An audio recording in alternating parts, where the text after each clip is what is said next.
So after the excitement of last weekend's Manchester derby, City look to try and close the 6-point gap on United, who sit at the top of the Premier League. We'll also be taking a look at La Liga's top two clash between Barca and Atletico Madrid, as well as trying to squeeze in a glance at who's competing for Sports Personality of the Year.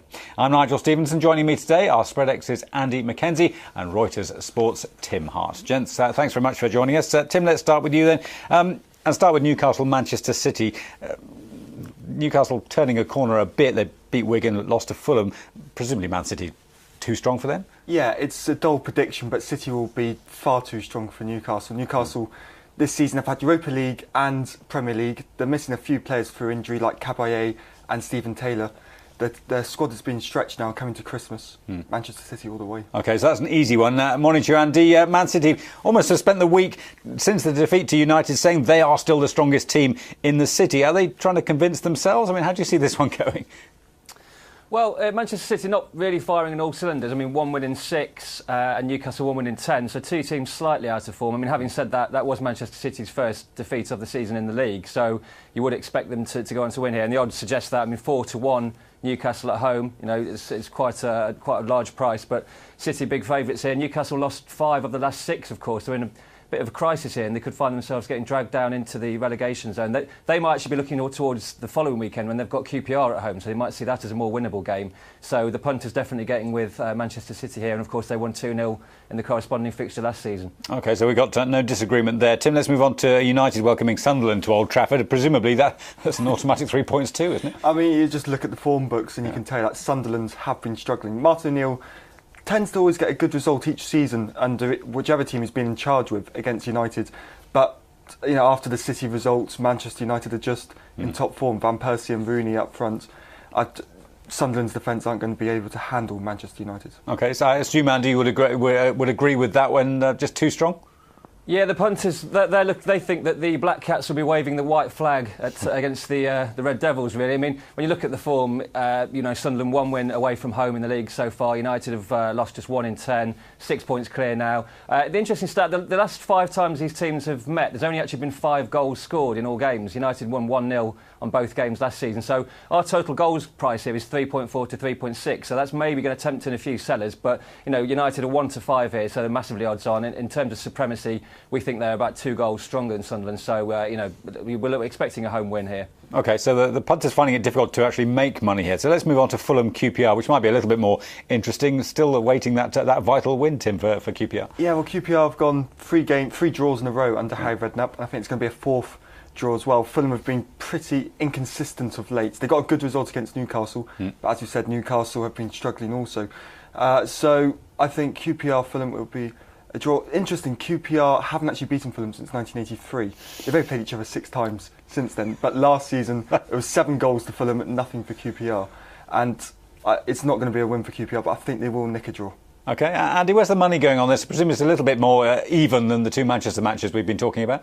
Yeah, this is a much more closer affair. I mean, we've got QPR very slight favourites. If you look at the supremacy, we've got them. I think it's 0.05 to 0.25, so very close, but very slight favourites for QPR. I mean, maybe a bit more value in the draw here at 12-5. I mean, QPR obviously haven't won a game all season. If they don't win, they're going to be the first team since Bolton in, I think it was over 110 years ago, not to win in the opening 17 games of a top-flight season, so not a record that they want. Harry Houdini, you know, lots of people believe he's still going to do it. In fact, QPR aren't favourites to go down, even though they're in such a perilous position. So that kind of suggests that some people have got, you know, some belief in them.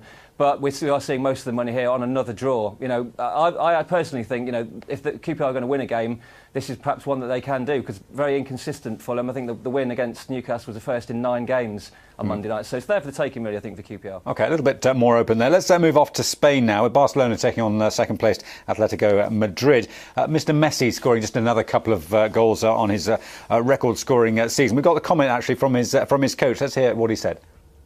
I think Leo's power lays in the fact that he keeps on doing what he did in the youth team, and that's usually difficult. Normally you point kids out you think might end up in the first division, in the first team, but doing now what he could do then, that's difficult to find, and he still does it.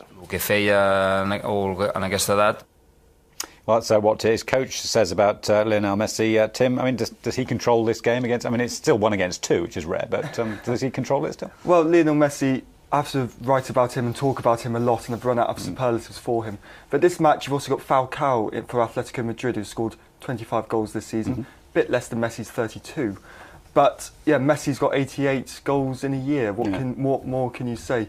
It will be Barcelona that win the match, that's without a doubt. David Villa and the other strikers have also been struggling to score, but when you've got Messi scoring 2 goals a game on average, what can you say really? Okay, Andy, your view on the match? Yeah, I mean, lots of people wondering what was going to happen to Barcelona when Pep Guardiola stepped aside, but arguably they've become even better under Tito Villanova. So, I think they've lost one in the last 22, which remarkably was against Celtic of all teams.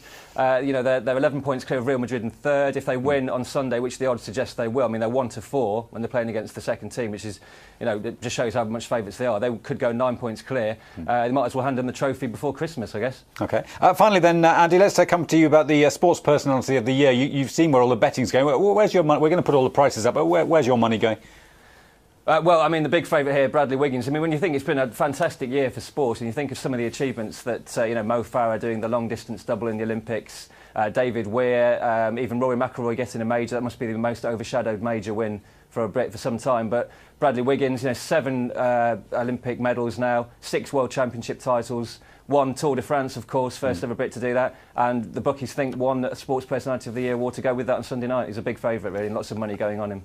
Finally, Tim, your tip on this one? Yeah, I think the pricing is spot on here. Bradley Wiggins, it's a foregone conclusion, surely, isn't it? His achievements this year. You never know, but you think it's a foregone conclusion, and that's be. where you put your money. Yeah, absolutely. OK, gentlemen, thank you very much indeed for that. That is it for this week. My thanks to Tim and to Andy. We'll be back again in 7 days' time. Hopefully we'll be rejoining you after as much excitement as last week and getting immediate reactions to the Champions League last 16 draw. Until then, I'm Nigel Stevenson. This is Reuters.